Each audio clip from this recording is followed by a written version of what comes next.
계란과 이것을 함께 먹으면 폐에 결석이 생깁니다. 계란과 이것을 같이 먹으면 신경이 죽고 치매가 생깁니다. 계란과 이것을 먹었다면 당장 토해내야 합니다. 이런 내용의 영상 여러분도 본 적 있으신가요? 제가 유튜브를 둘러보다가 정말 깜짝 놀랐습니다. 계란과 이 음식들을 함께 먹으면 마치 몸에 큰일이 나는 것처럼 온갖 괴담들이 난무하고 있는데요. 어디까지가 진실인지, 계란을 먹을 때 주의해야 할 점이 무엇인지 알려드리겠습니다. 첫 번째, 계란을 먹은 뒤 감을 먹으면 절대 안 된다. 계란을 먹고 감을 먹으면 폐에 결석이 생기고 급성위장염이 생길 수 있다. 심지어는 계란과 감을 같이 먹었다면 한두 시간 안에 토해내야 한다고까지 말합니다. 노년층이 참 좋아하는 과일인 감. 토를 하라니 공포스럽기까지 한데요. 비슷한 영상을 5개 정도 봤지만 그 근거에 대해서는 그 어떤 영상에서도 설명해주지 않았습니다. 과연 사실일까요?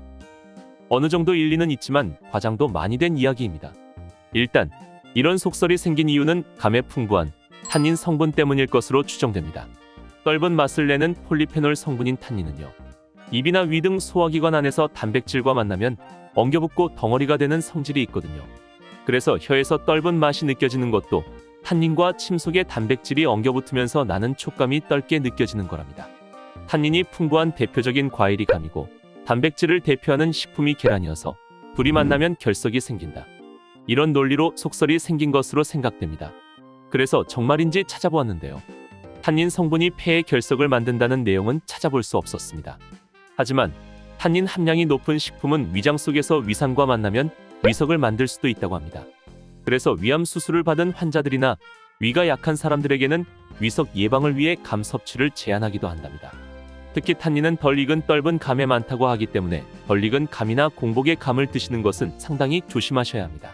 하지만 이런 위석은 감의 탄닌 성분이 문제되어 생기는 것이고 계란과 큰 연관이 있다고 보기는 어렵습니다. 이 위석은 음식물의 단백질이나 점액질 성분이 더해지면 크기가 더 커질 수도 있다고는 하는데요. 그러나 위석 자체가 발생률이 상당히 낮은 희귀한 질환이고 특별히 계란이 악화시킨다고 볼 근거도 없습니다. 단백질이 문제인 거라면 계란뿐만 아니라 소고기, 닭고기, 돼지고기, 새우, 조개 등등 감과 함께 먹으면 큰일 나는 음식들은 너무나 많을 텐데요. 이에 대한 언급은 없죠. 애초에 과학적인 근거가 부족하기 때문입니다. 가천대병원의 영양사도 계란 반찬과 후식으로 감을 식단으로 제공한 적이 있었지만 큰 문제는 없었다고 말하기도 했습니다.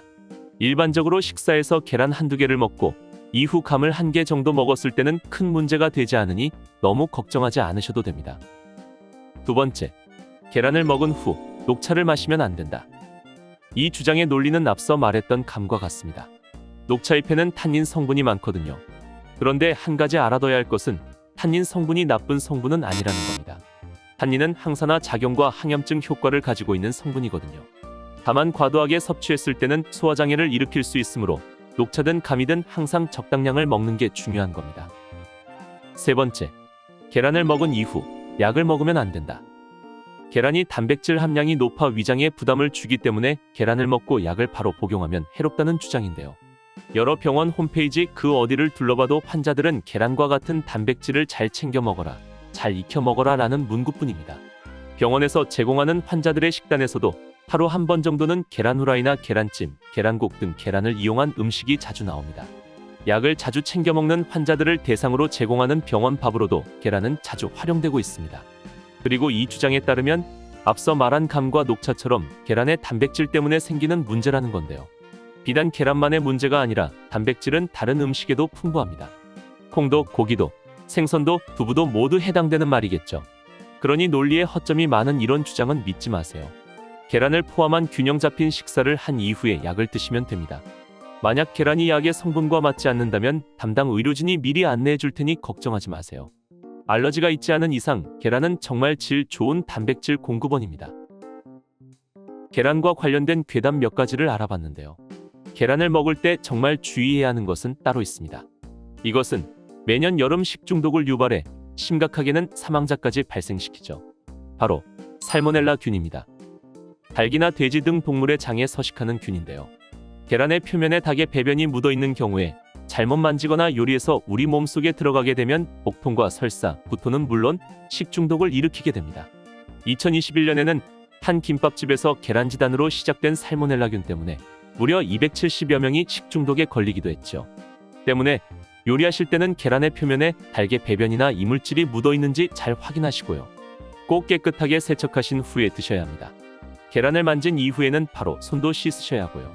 그렇지 않으면 칼이나 도마 등을 타고 계속해서 퍼져나갈 수 있습니다. 이런 이유 때문에 날계란을 먹는 것도 추천하지 않습니다. 추가로 계란의 콜레스테롤 때문에 걱정되는 분들도 많으시죠? 이것에 대해서는 이미 자세하게 다룬 영상이 있으니 시청해보시면 좋겠습니다. 여러분, 중노년에게 단백질은 정말 중요합니다. 과학적인 근거가 없는 괴담에 괜히 공포감을 가지실 필요 없습니다. 질 좋고 가성비 좋은 단백질 공급원, 계란. 건강하고 맛있게 드세요. 오늘 영상이 도움이 되셨다면 구독과 좋아요 눌러주시고 앞으로 올라올 영상들도 함께 해주세요. 슈퍼푸드 101과 함께 하루 한 끼 건강한 습관을 만들어 보세요.